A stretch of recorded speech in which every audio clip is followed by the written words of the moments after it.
Hello viewers, how are you? I hope that you are great. I have come with another video. In this video, I'll describe about a poem. আমি আপনাদের সামনে আরেকটি video নিয়ে হাজির হয়েছি এবং এই ভিডিওটি তাদের জন্য যারা ইন্টারমিডিয়েট লেভেলের স্টুডেন্টস আর বিশেষ করে তাদের জন্য যারা ইউনিভার্সিটি পরীক্ষা দিতে চায়, ইউনিভার্সিটি অ্যাডমিশন পরীক্ষা দিতে চায়। সো ইউনিভার্সিটি অ্যাডমিশন পরীক্ষায় ইংলিশ ফার্স্ট পেপার খুব বেশি ইম্পর্টেন্ট, কারণ বিগত সালে ঢাকা ইউনিভার্সিটিতে ইংরেজি 20টি প্রশ্নের মধ্যেই 12টি প্রশ্ন কিন্তু ইংলিশ ফার্স্ট পেপার থেকে আসছে। তো ইংলিশ ফার্স্ট পেপার থেকে 12টি প্রশ্ন এসেছে, আবার এর মধ্যে কবিতার পার্টটা খুবই বেশি ইম্পর্টেন্ট। সো আজকে আমি আপনাদেরকে একটি কবিতা পড়াবো ইংলিশ ফার্স্ট পেপারে, এবং এই কবিতায় ইউনিভার্সিটি পরীক্ষায় এই কবিতা থেকে কি কি আসতে পারে, অর্থাৎ প্রত্যেকটি কবিতা থেকে কি কি আসতে পারে সবগুলো আমি আপনাদেরকে দেখাবো। আশা করি যদি আপনারা আমার ভিডিওটি দেখেন তাহলে আপনাদের ইউনিভার্সিটি পরীক্ষায় যেরকমই প্রশ্ন আসুক না কেন কবিতা সম্পর্কে, আমি আপনাদেরকে 100% সিওরিটি দিচ্ছি আপনি এই কবিতার প্রশ্নগুলোর আনসার দিতে পারবেন। তো আজকে ক্লাসে আমি এইচএসসি ইংলিশ ফার্স্ট পেপারের একটি কবিতা পড়াবো, যেটির নাম হচ্ছে দ্য ট্রাফিক পুলিশ। তো আজকে ক্লাসটি করার জন্য অবশ্যই আপনাদের এইচএসসি ইংলিশ ফার্স্ট পেপার বইটি হাতে নিতে হবে, না হলে এই ক্লাসটি করা সম্ভব না। অ্যাকচুয়ালি এটি ভালোভাবে বুঝবেন না যদি আপনারা বইটি হাতে না নেন।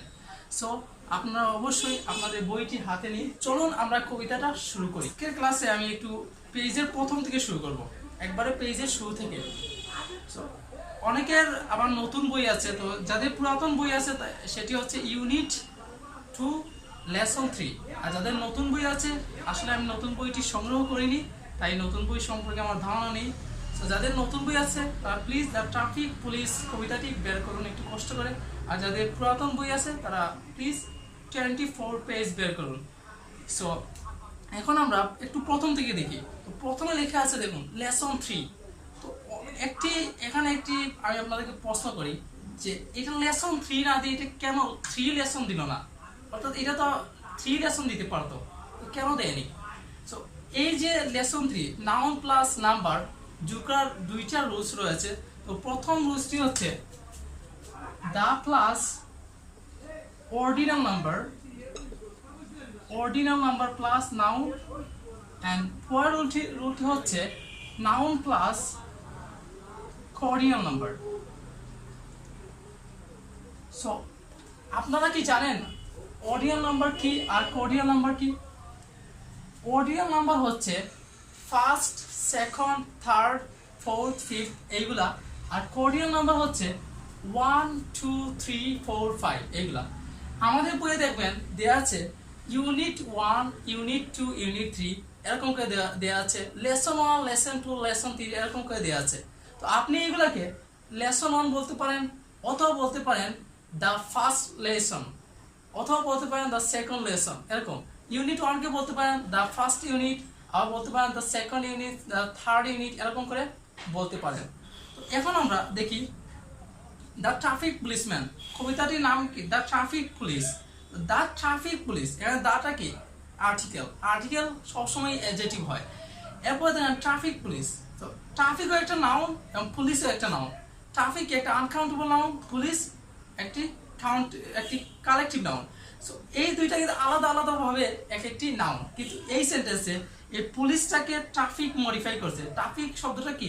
পুলিশকে মডিফাই করছে, যার কারণে এইখানে এমনিতে নাউন হওয়া সত্ত্বেও এই ফ্রেজে বা এই নামে এটা কি একটা অ্যাডজেক্টিভ।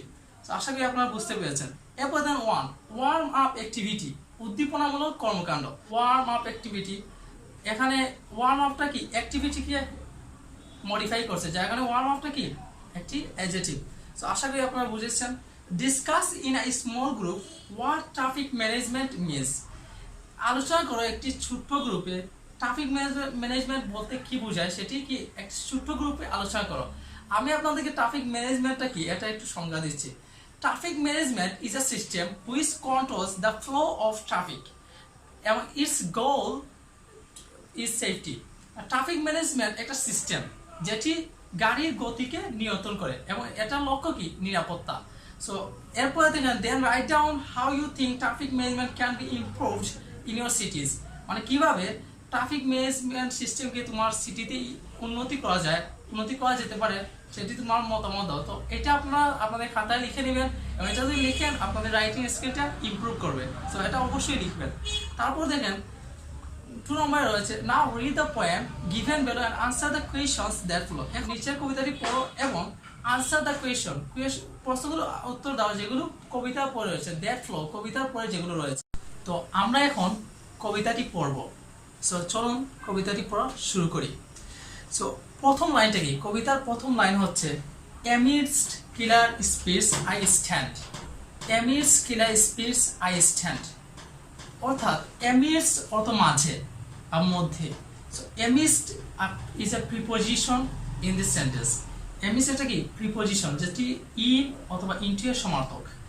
amidst killer spears মানে হত্যাকারী গতির মাঝে I stand আমি দাঁড়াই।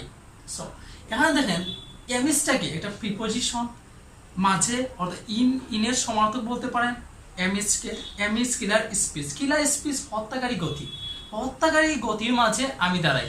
একটা জিনিস মনে রাখবেন এখানে যে আমিটা আছে অর্থাৎ যে কথা বলতেছে সে হচ্ছে কি একজন ট্রাফিক পুলিশ। এই পোয়েমের এই কবিতার স্পিকারটাকে একজন ট্রাফিক পুলিশ। এটা খুব ইম্পর্টেন্ট একটা বিষয়। সো প্লিজ এটা খাতায় নোট করেন। So amidst killer spears I stand, হত্যাকারী গতির মাঝে আমি দাঁড়াই। হত্যাকারী গতি বলতে কি বোঝায়? হত্যাকারী গতি বলতে ফ্রাইটনিং স্পিডস। এই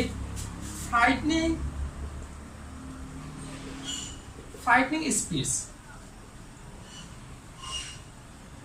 অর্থাৎ ভীতিকর গতি বোঝায়। মানে কিলার স্পিডস মিন ভীতিকর গতি, অথবা আপনি বলতে পারেন এমন কিছু যানবাহন speedy vehicles that can cause death to anybody, যে কারোর মৃত্যুর কারণ হতে পারে, যে কোনো সময় যে কারোর মৃত্যুর কারণ হতে পারে এমন গাড়ির মাঝে এমন গতির মাঝে কে আমি দাঁড়াই। Facing the traffic. সো আপনারা দেখেন amidstটা কি একটা প্রিপোজিশন। তো পার্টস অফ স্পিচ কিন্তু খুব বেশি ইম্পর্টেন্ট, কারণ পার্টস অফ স্পিচ কবিতার লাইনের শব্দগুলো অনেক সময় কবিতার লাইন দেওয়া থাকে তারপর একটি শব্দের নিচে আন্ডারলাইন করা থাকে এবং বলা হয় যে এটি কোন পার্টস অফ স্পিচ। তো এরকম কিন্তু পরীক্ষায় অনেকবার এসেছে ইউনিভার্সিটি পরীক্ষায়। সো অবশ্যই আমাদের পার্টস অফ স্পিচগুলো জানতে হবে। সো পার্টস অফ স্পিচগুলো আমরা একটু জানি। amidst একটা কি প্রিপোজিশন, কিলার স্পিচ, কিলার অর্থ হত্যাকারী, এটা হচ্ছে একটি এজেন্ট নাউন, বাট এইখানে কিন্তু এটা একটা অ্যাডজেক্টিভ। স্পিচটাকে কি মডিফাই করছে হত্যাকারী গতি। স্পিচটা কি নাউন, আই সাবজেক্ট এবং স্ট্যান্ড কি দাঁড়ানো, এটা ফাইনাইট ভার্ব বা main verb. So facing the traffic কিভাবে সম্মুখ হয়ে দাঁড়িয়ে, স্ট্রেচিং মাই হ্যান্ড আমার হাতটা ছড়িয়ে, হত্যাকারী গতির মাঝে ট্রাফিকের সম্মুখ হয়ে এবং হাতটা ছড়িয়ে আমি দাঁড়াই। সো এখানে দেখেন ফেসিং দ্য ট্রাফিক, ফেসিং হচ্ছে কি মোকাবেলা বা সম্মুখে। সো এখানে ফেসিংটা কিন্তু আইয়ের একটা কাজ বোঝাচ্ছে, আইটাকে কি করছে মডিফাই করছে। আমরা অনেকেই জানি আবার অনেকেই জানি না যে ভার্বের সাথে আইএনজি যুক্ত হয়ে যদি এটি নাউনের কাজ করে তখন তাকে বলা হয় জেরান্ট। তাকে কি বলা হয় জেরান্ট। ভার্বের সাথে আইএনজি যুক্ত হয়ে এটা যদি নাউনের কাজ করে তখন তাকে বলা হয় জেরান্ট। অর্থাৎ ভার্ব প্লাস নাউন, যেটি ভার্বের সাথে আইএনজি যুক্ত হয়ে নাউনের কাজ করে, অর্থাৎ নাউনের কাজ করে তাকে বলা হয় জেরান্ট। আর ভার্বের সাথে আইএনজি যুক্ত হয়ে যদি এটা অ্যাডজেক্টিভের কাজ করে তখন তাকে বলা হয় প্রেজেন্ট পার্টিসিপল। মানে প্রেজেন্ট পার্টিসিপল অর্থাৎ যেটা ভার্ব এবং অ্যাডজেক্টিভের কাজ করে, অর্থাৎ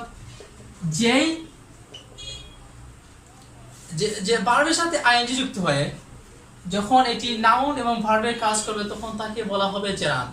আর ভার্বের সাথে আইএনজি যুক্ত হয়ে যখন এটি অ্যাডজেক্টিভ এবং ভার্বের কাজ করবে তখন তাকে বলা হবে প্রেজেন্ট পার্টিসিপল। এটি খুব ইম্পর্টেন্ট, এটি মনে রাখা যে এই যে জেরান্টটা কি, জেরান্টের যে ভার্বের সাথে আইএনজি যুক্ত হয়ে যেই ভার্বটা যে শব্দটা নাউনে কাজ করবে সেটা হবে স্থির, মানে জানলে স্থির অবস্থা বোঝায়, স্থির।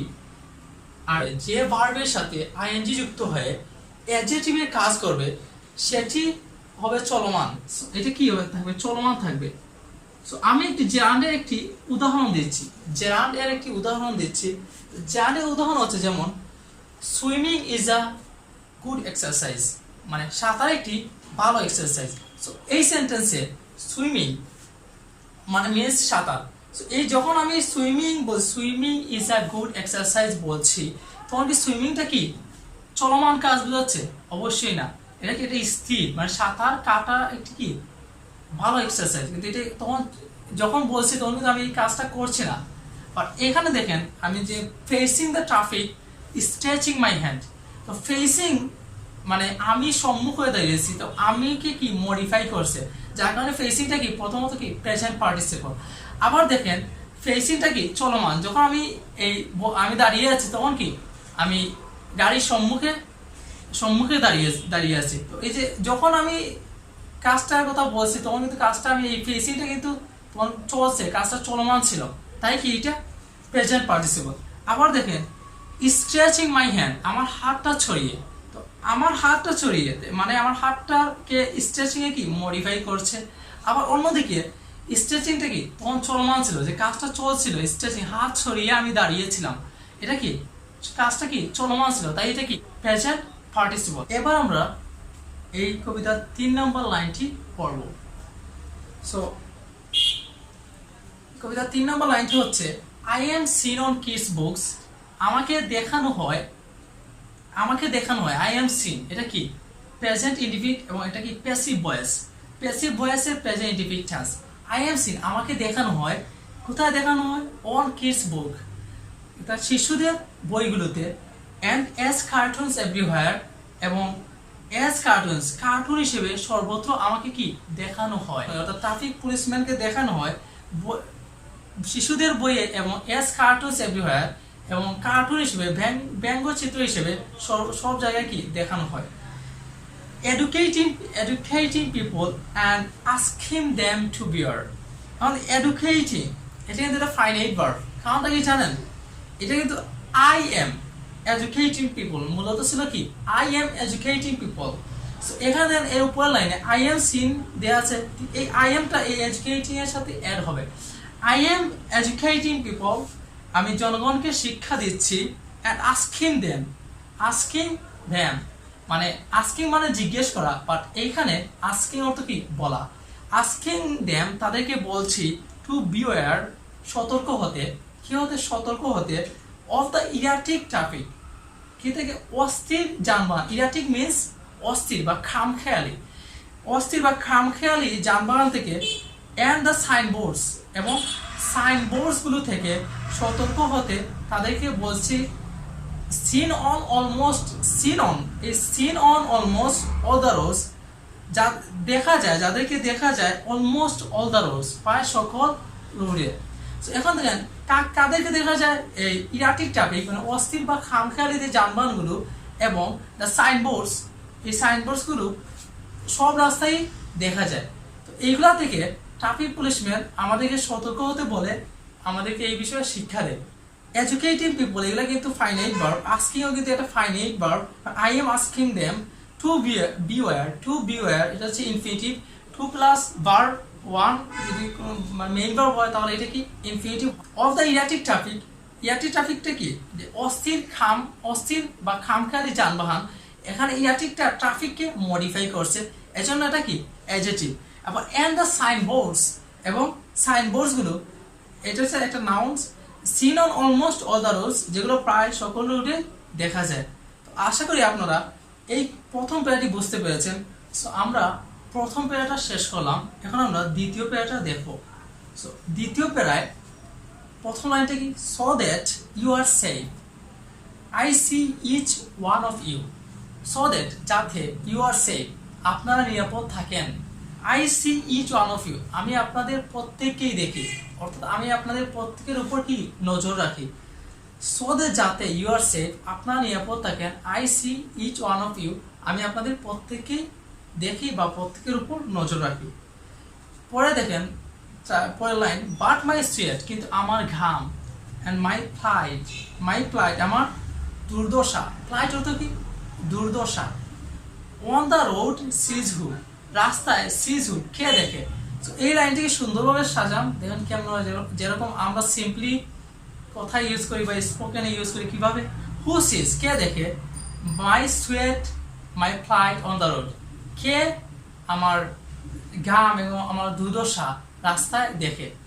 সে সবার কাজটা দেখে, সবারকে নজর রাখে, বা তার দুর্দশা, তার যে গরমাক্ত শরীরটা, সে যে ঘেমে যাচ্ছে, তার যে কষ্ট হচ্ছে, সেটা কিন্তু কেউ দেখে না। এই লাইনটা সেটাই প্রকাশ করছে। এখানে সুয়েট একটা নাউন, মাই প্লাই দুর্দশা একটি noun, on the road sees who, কে দেখে। এর পরের লাইনটা দেখেন, be it sunny or rainy.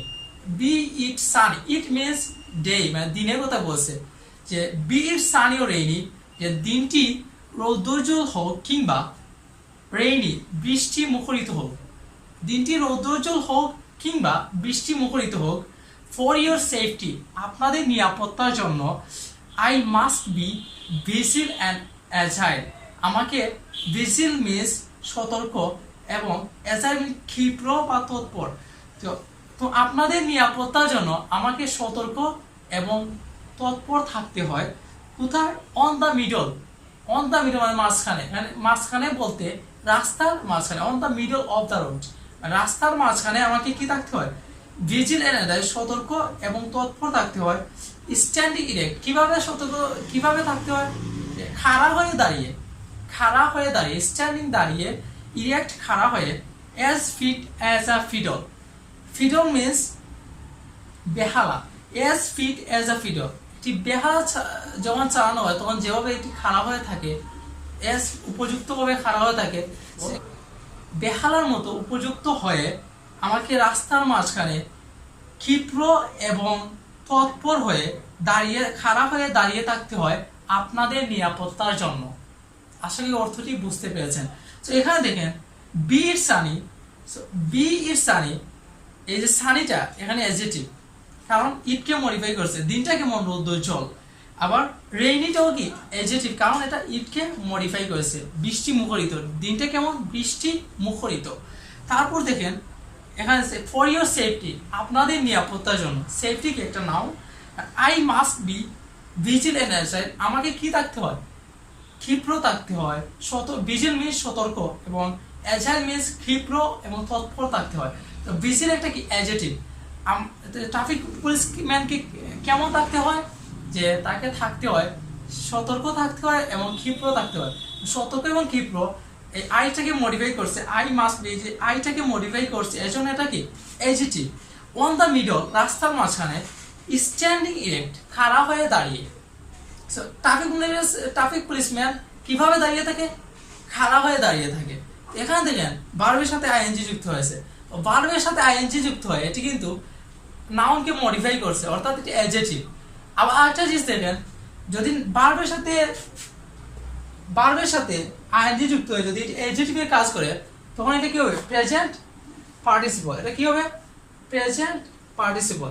আর এমনকি এটা কি চলমান বুঝাবে, যে এই কাজটা কি এখন চলছে। যেমন সে যখন রাস্তার মাঝখানে দাঁড়িয়েছিল তখন কি, যে সে যখন ডিউটি অবস্থায় ছিল তখন কেমন ছিল? সে দাঁড়িয়ে খাড়া হয়ে দাঁড়িয়েছিল। তো এই যে দাঁড়িয়েছিল, এটা কি চলমান কাজ, তখন সে এই কাজটি করছিল, অবশ্যই এটা কি প্রেজেন্ট পার্টিসিপল। 3 নম্বর প্যারায় শেষ লাইনটি সবচেয়ে বেশি ইম্পর্টেন্ট। কেন জানেন? কারণ শেষ লাইনে কি রয়েছে? ফিগার অফ স্পিচ বা লিটারারি টার্ম রয়েছে। ফিগার অফ স্পিচ, এই ফিগার অফ স্পিচটা অনেকবার পরীক্ষায়, অ্যাডমিশন পরীক্ষায় এসেছে এবং প্রত্যেকটা অ্যাডমিশন পরীক্ষায় আসে। সো এখানে একটা ফিগার অফ স্পিচ রয়েছে, as fit as a fiddle. এটা একটা কি ফিগার অফ স্পিচ, যেটির নাম হচ্ছে সিমিলি। তো সিমিলিটা যে এখানে সিমিলি রয়েছে সেটা বুঝবো কিভাবে? সো এটা এখন আমরা জানবো। সো আমাদেরকে এটা বোঝার জন্য আজকে আমি 2টি ফিগার অফ স্পিচ নিয়ে আলোচনা করব। সো 2টি ফিগার অফ স্পিচ, একটি হচ্ছে সিমিলি আর একটি হচ্ছে মেটাফর। এই 2টি ফিগার অফ স্পিচ আলোচনা করব পরবর্তী ভিডিওগুলোতে। যখন আমি অন্যান্য কবিতা নিয়ে আলোচনা করব, অন্যান্য কবিতায় যে ফিগার অফ স্পিচ থাকবে, সেটি তখন আলোচনা করব। তো আজকে সিমিলিটা কি, যখন দুটি ভিন্ন বস্তুর মধ্যে তুলনা বোঝাবে এবং এটি কি, এই তুলনাটা মধ্যে এজ অথবা লাইক যুক্ত থাকবে। এজ এবং লাইক দিয়ে যদি তুলনা বোঝায়, দুটি ভিন্ন বস্তুর মধ্যে তুলনা হবে এজ ও লাইক অ্যাড করে, সেটি হচ্ছে সিমিলি। আর মেটাফর হচ্ছে দুটি ভিন্ন বস্তুর মধ্যে তুলনা বোঝাবে কিন্তু এজ এবং লাইক উইথাউট এজ এবং লাইক, উইথাউট এজ এবং লাইক, এজ বা লাইক ইউজ না করে কি করা হবে, যেটা যদি দুইটি ভিন্ন বস্তুকে তুলনা করা হয় সেটি কি হবে, মেটাফর হবে। আসলে আপনারা এটি বুঝতে পেরেছেন। সো এখন দেখেন আমি একটি উদাহরণ দিচ্ছি। তো এখানে যে জিনিসটা দেখেন, standing erect as fit as a fiddle, মানে কিভাবে একজন ট্রাফিক পুলিশম্যান একটি বেহালার মতো উপযুক্ত হয়ে দাঁড়িয়ে থাকে। তো এখানে এজ দ্বারা যুক্ত, সেহেতু এটা কি সিমিলি। দুইটি বস্তুর মধ্যে একটি ফিডল এবং কিসের মধ্যে তুলনা, একজন ট্রাফিক পুলিশম্যান। এই দুইটাকে ভিন্ন বস্তু এবং দুইটার মধ্যে তুলনা করা হয়েছে, তুলনা করা হয়েছে কিসের মাধ্যমে, এজ এর মাধ্যমে। তাই এটি কি, এটা একটা সিমিলি। তো এটা অবশ্যই আপনারা এখানে লিখে রাখুন পাশে যে এটা একটা সিমিলি, ফিগার অফ স্পিচটা কি সিমিলি। সো এরপরে মেটাফর কোনটা, যেটা এজ এবং লাইক যুক্ত না, সেটা হচ্ছে মেটাফর। সো যেমন my life is a local bus, এখানে my life is a local bus, আমার জীবন হচ্ছে একটি লোকাল বাস। সো এই যে দুইটার মধ্যে মাই লাইফ আর লোকাল বাসকে কি দুটি ভিন্ন জিনিস, দুটাকে কি একসাথে তুলনা করেছে। মাই লাইফ, এখানে এই সেন্টেন্সটায় মাই লাইফ যা আর লোকাল বাসও তা, যেহেতু এই দুইটা জিনিসকে তুলনা করেছে, আবার এটা কি এজ এবং লাইক ছাড়া, এখানে কোনো এজ অথবা লাইক কোনো শব্দ নাই, তাই এটা কি মেটাফর। আশা করি আপনারা এই দুইটি লিটারারি টার্মস অথবা ফিগার অফ স্পিচ বুঝতে পেরেছেন। এখন আমরা 3 নম্বর প্যারাটি পড়ব। 3 নম্বর প্যারা কি বলছে ট্রাফিক পুলিশম্যান, ওহ মাই ইয়ার হার্টস, ওহ আমার কান ব্যথা, ওহ মাই হেড এক্স, আমার মাথা ব্যথা। সে তার এখন কষ্টটা বোঝাচ্ছে, তার ডিউটি করতে গিয়ে তার কি কষ্ট হয়েছিল, হয় তার কান ব্যথা হয়, মাথা ব্যথা হয়। কেন হয়? কারণ অনেক নয়সি বা বিশৃঙ্খলা মধ্যে কি তাকে ডিউটিটা করতে হয় এবং তাকে কি করতে হয়, যে অনেক মানুষের হইচের মধ্যে ডিউটি করতে হয়, যার কারণে তার কান ব্যথা করে, তার মাথা ব্যথা করে। ওহ লুক এট দ্য ওয়েদার, ওহ তাকাও এট দ্য ওয়েদার, আবহাওয়ার দিকে। সাচ আনপ্রেডিক্টেবল ডেজ, মনে হয় যে কি এটা অভবিতব্য দিন, মানে আনপ্রেডিক্টেবল অনিশ্চিত দিন, মানে আবহাওয়াটা কেমন হবে সে জানে না, কিন্তু তাকে কিন্তু ডিউটিটা পালন করতেই হবে। সে তার ডিউটিটা পালন করেই যায়, আবহাওয়া যেমনই হোক সে তার ডিউটিটা পালন করে যায়। এখানে তার রেসপন্সিবিলিটিটা বোঝাচ্ছে। But I can not swerve, SWERV, swerve such unpredictable days, যে এটা অনিশ্চিত দিন, তারপরেও কি সে কাজ থেকে সরে যেতে পারে না। সুয়ার্ভ বলতে কি সরে আসা, সে কাজটি কি ছেড়ে আসতে পারে না, বা কাজটি ছেড়ে সে গিভ আপ করতে পারে না, মানে ছেড়ে যেতে পারে না। I must B on duty, আমাকে কর্মরত থাকতে হবে, তাকে কি কর্মরত থাকতেই হয়।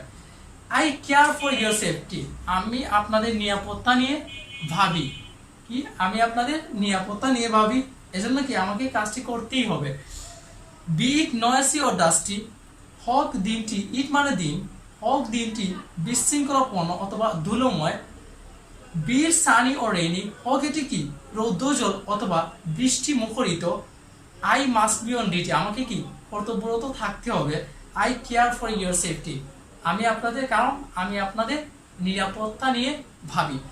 এখন দেখেন এখানে কিছু আমরা পার্টস অফ স্পিচ দেখি। Oh look at the weather, such unpredictable days. Look at a verb, the weather noun, such unpredictable days, unpredictable এটা ডেজকে মডিফাই করেছে, অনিশ্চিত দিন। যেহেতু আনপ্রেডিক্টেবলটা ডেজকে মডিফাই করেছে, সেহেতু এটা কি একটা অ্যাডজেক্টিভ। দেখেন এরপর লাইনে দেখেন, বাট আই ক্যান নট সুয়ার্ভ, আমি কি সয়ে দাঁড়াতে পারি না। এখানে সুয়ার্ভটা কি একটি verb, main verb. I must B on duty, আমাকে কি কর্মরত থাকতে হয়, অবশ্যই কর্মরত থাকতে হবে। ডিউটিটা কি একটা নাউন, প্রিপোজিশনের পরে একটি শব্দ থাকলে সেটা কি হয়, নাউন হয়। Eye care for your safety, আমি আপনাদের নিরাপত্তা নিয়ে ভাবি। তো এখানে ইয়োর সেফটি, সেফটিটা কি একটি নাউন, কেয়ার একটি মেইন ভার্ব অর্থাৎ ফাইনাইট ভার্ব। বিট নয়েসি ও ডাস্টি, হোক এটা কি বিশৃঙ্খলাপূর্ণ অথবা ডাস্টি ধুলোময়। তো বিট নয়েসি, নয়েসিটা কি দিনকে কি মডিফাই করেছে এজন্য কি নয়েসিটা একটা অ্যাডজেক্টিভ। ডাস্টি কি ধুলোময়, এটা কি ইটকে মডিফাই করেছে এজন্য এটা কি অ্যাডজেক্টিভ। আর বিট সানি ও রেইনি, হোক এটা রৌদ্রোজ্জ্বল কিংবা রেইনি বৃষ্টি মুখরিত, এটি রৌদ্রোজ্জ্বল হোক কিংবা বৃষ্টি মুখরিত হোক, এখানে ইটটাকে কি সানি মডিফাই করছে এবং রেইনিও মডিফাই করেছে এজন্য সানি এবং রেইনি দুটোই কি adjective. I must B on duty, আমাকে অবশ্যই কর্মরত থাকতে হবে। ডিউটিটা কি একটি নাউন, প্রিপোজিশনের পরে একটি শব্দ আসলে সেটি কি হয় নাউন হয়। Eye care for your safety, আমি আপনাদের নিরাপত্তা নিয়ে ভাবি। অর্থাৎ কবিতায় ট্রাফিক পুলিশম্যান কিভাবে কাজ করে, তার রেসপন্সিবিলিটি কি, সে মানুষকে নিয়ে কতটুকু ভাবে, তার কাজ করতে গিয়ে কেমন কষ্ট হয়, সেগুলোই কি এই কবিতায় আলোচনা করা হয়েছে। আশা করি আপনারা কবিতাটি অর্থ, কবিতাটির সারমর্মটা বুঝতে পেরেছেন। তো আমাদের কবিতার ক্ষেত্রে ইউনিভার্সিটি অ্যাডমিশনে কবিতার ক্ষেত্রে যেগুলো আমাদের জানা প্রয়োজন সেগুলো আমি এখন দেখাচ্ছি। তো প্রথমে কিন্তু আমাদের একটি বিষয় মুখস্থ করতে হবে যে প্রত্যেকটি কবিতার প্রথম ও শেষ লাইন, প্রত্যেকটি কবিতার প্রথম ও শেষ লাইন মুখস্থ করতে হবে। দ্বিতীয়তে ফিগার, কবিতার মধ্যে কি কি ফিগার অফ স্পিচ রয়েছে, লিটারারি টার্মস রয়েছে, সেগুলো জানতে হবে। ফিগার অফ স্পিচ মিনস কবিদের ভাষা, কবিদের কিছু কাব্যিক অলঙ্কার রয়েছে, সেগুলোকে বলা হয় figure of speech. Figure of স্পিচটি কি এটা জানতে হবে। এরপরে দেখেন পার্টস অফ স্পিচ, প্রত্যেকটি ওয়ার্ডের পার্টস অফ স্পিচ জানতে হবে। এটা খুব বেশি ইম্পর্টেন্ট, কারণ পরীক্ষায় অনেকবারই এসেছে এবং ভবিষ্যতেও আসবে। এরপর দেখেন প্রত্যেকটি লাইনের ব্যাখ্যা জানা জরুরি। এখন আমাদের রিটেন পরীক্ষা হয়, ভার্সিটি অ্যাডমিশনে কি রিটেন পরীক্ষা হয়। তো যেহেতু রিটেন পরীক্ষা হয় সেহেতু কি আমাদের প্রত্যেকটি লাইনের ব্যাখ্যা জানতে হবে। অর্থাৎ একটি লাইন দিয়ে, পরীক্ষায় একটি লাইন দিয়ে আমাদেরকে এটির ব্যাখ্যা করার জন্য বলতে পারে। এরপরে দেখেন এক্সারসাইজ অংশ ভালোভাবে পড়তে হবে। এক্সারসাইজ অংশ শুধুমাত্র কবিতা নয়, প্রত্যেকটা লেসনে যেগুলা কি আছে, গদ্য রয়েছে, প্রজ রয়েছে, সেগুলোর ক্ষেত্রেও পড়তে হবে। এক্সারসাইজ অংশটা সবচেয়ে বেশি ইম্পর্টেন্ট। এই লেখাটি স্ক্রিনশট করে আপনাদের খাতায় নোট করে রাখুন, কারণ এটা খুব বেশি ইম্পর্টেন্ট। আর আমি পরবর্তী ভিডিওতে আর এইগুলো বলবো না, জাস্ট কবিতাগুলোই পড়াবো।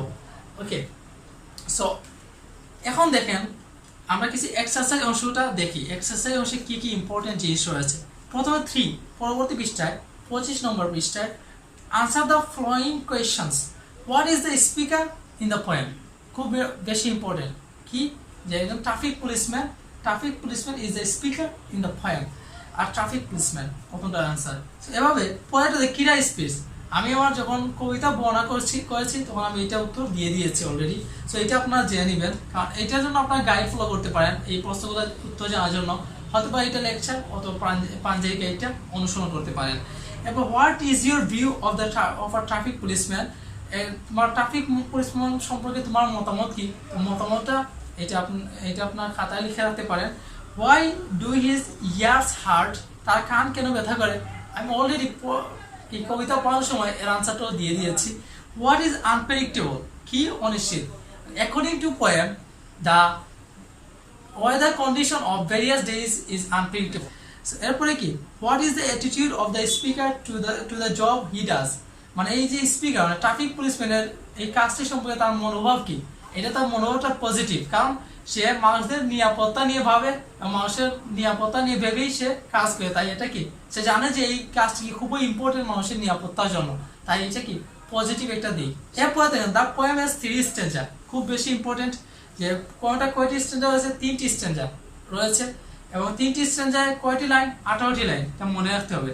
সো এর প্রত্যেকটি স্ট্যান্জা এটা rhyme scheme of the stanza. What is the rhyme scheme of the stanzas, এই স্তবকগুলোর ছন্দবিন্যাস কি, রিম মানে ছন্দ, স্কিম মানে বিন্যাস, ছন্দবিন্যাসী। এর ছন্দবিন্যাস হচ্ছে এ A B B C C.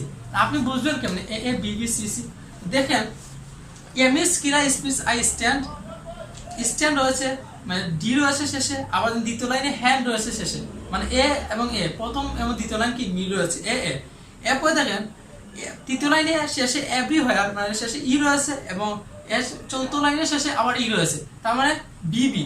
এরপরে দেখেন এরপরে লাইনে পঞ্চম লাইনে এস রয়েছে এবং ষষ্ঠ লাইনে এস রয়েছে, তার মানে সিসি, অর্থাৎ এ বিবি সিসি এরকম তার ছন্দবিন্যাস করা হয়।